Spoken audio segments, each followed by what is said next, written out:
Hi. What I want to talk to you today about is the very first thing that I would do if somebody came to me and said, my goal is to put on as much muscle as possible in as short a time frame as possible. I'm not going to give you all the secrets. I'm not going to give you the exact answer. This is a video that we're putting on YouTube that I'm filming off the cuff in my office. Right? And to give you a full answer, you need to read a book, you need to employ a really good trainer, but I'm going to give you the first thing that I would do. And it's counterintuitive. The very first thing that I would do with somebody who came to me and said, Nick, I want to put on 40 pounds of muscle as quickly as I can. The first thing that I would do is get them as lean as possible. Now, as lean as possible doesn't mean super shredded, 4% body fat. But unless they started in a very lean, very lean state, very lean for a normal person, I would get them leaner. If you want to talk numbers, 10%, a man carrying 10% body fat is pretty lean. He should have a visible set of abs. Most people would be thrilled to be 10% body fat. But if a 10% body fat guy came to me with a primary goal of adding muscle, I would get him leaner than 10% to start with. If a guy came at 15%, would I get him sub 10? Not necessarily. I might get him to 10, but I would get him leaner to start with. If a fat bastard came to me, I want to put muscle on, Nick. I want to put muscle on. I don't care about getting lean in it. I tell him to fuck off. He's got to get lean first, because otherwise we're not necessarily wasting our time, but we are not putting ourselves in a position to get maximum results. And I don't want to waste anybody's time by not maximizing everything that we can do to get the best possible results in the shortest time frame. So, why am I so insistent on ensuring that people are very lean before putting on muscle? Well, it has to do with hormones. It has to do with calorie intake that still is related to hormones. It has to do with our ability to manipulate diet maximally for muscle growth. So when it comes to hormones, I'm not going to make this too complicated because we can start talking about IGF-1 and all this stuff, and I don't want to go down that road.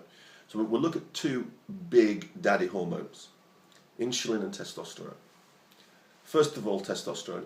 The fatter you are as a male, the less able your body is to utilize testosterone optimally for muscle growth.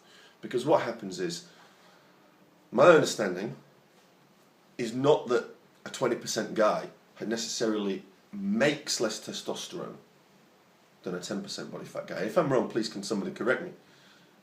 My knowledge is, though, that if a 20% guy is producing X testosterone and a 10% body fat guy is producing X testosterone, the same, the usable testosterone is much higher for the leaner man.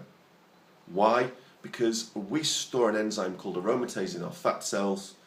That enzyme will convert testosterone into estrogen. This is the last thing that we want. So, when embarking on a get big at all costs regime, you do not want to be fat. You want to maximize the testosterone that you produce. You want to be as androgenic as possible. Think about this. Steroids work.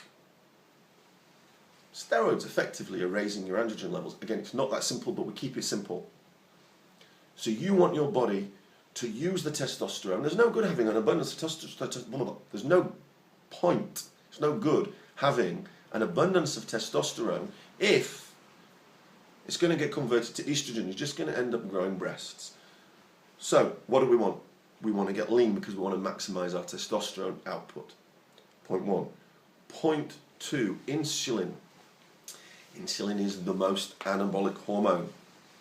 It will drive nutrients into your muscle cells or into your fat cells. It will drive nutrients into your muscle cells in an insulin sensitive state. In an insulin resistant state, your nutrients, your glucose and things like that are much more likely to go into adipose tissue or fat cells. How do we improve our insulin sensitivity? By being lean. The fatter we are, the more insulin resistant we are, the leaner we are, the more insulin sensitive we are. So what I would do, even with a 10% body fat guy or a 9% body fat guy, is I would give him a period of lower carbs in his diet, just to temporarily, raise insulin sensitivity even more. A fat bastard, you're going on a low carb diet and you're going to get leaner first before we focus on muscle building. And we will do lots of other tricks to prepare your body and to prepare you, not just metabolically and hormonally, but to prepare you from a training perspective to really be able to apply the pressure when the time comes, when you're ready for it. But the secret is you've got to be lean. Now there are lots of tricks that we can do to maintain insulin sensitivity even whilst bulking. I hate that word bulking, but even whilst ramping up calories. But the first thing, and that's all we're dealing with in this video, is don't go on a mass gaining quest until you are lean enough to justify it. And even if you are lean, I think it works for you to have a 1 week, 2 weeks, 3 weeks, too many variables to tell you exactly how long it works to go on a little mini diet. Bodybuilders have long done this. The best time to gain was post-contest. You'd have a post-contest rebound.